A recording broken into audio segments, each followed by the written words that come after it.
नमस्कार मंडळी, एका मराठी गृहिणीच्या दिवसामध्ये तुमचं खूप खूप स्वागत आहे. हा व्लॉग पुन्हा एकदा लेटच येतो. तर हा आहे 15 ऑगस्टचा व्लॉग, इंडिपेंडन्स डेच्या दिवशी. त्या दिवशी आमची सकाळ मस्त अशी मुलांच्या प्रभात फेरीने झाली. नंतर मग मेकअप करून मस्तपैकी टकाटक तयार झाले आणि मैत्रिणींबरोबर एक रील शूट करून आले. घरी आले, नवरोबांना म्हटलं चला सुट्टी आहे, डीमार्टला जाऊन ग्रॉसरी कलेक्ट करूया. डीमार्टला गेल्यावर इतकी गर्दी, म्हटलं डीमार्टचा प्लॅन कॅन्सल, पण CCM जाऊ.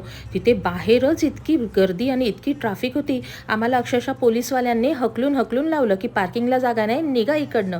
मग काय करणार, बाहेर पडलोय, काहीतरी काम तर केलंच पाहिजे. म्हणून मुलांसाठी छोटासा खाऊ घेतला. येता ड्रॅगन फ्रूट दिसले. लवचं प्रचंड फेवरेट फ्रूट आहे हे, म्हणून ते घेऊन घरी आलो. तोने मस्त असं फ्रूट एन्जॉय केलं आणि आमचे आहो लगेच पोथी वाचायला बसले. संध्याकाळी 7:30ची वेळ होती. लव मस्त आपलेच व्लॉग एन्जॉय करत होता टीव्हीवर. तेवढ्यात आलं सिलेंडर. तुमच्याकडे इतक्या उशिरा कधी सिलेंडर आलाय का, मला नक्की सांगा. बाय.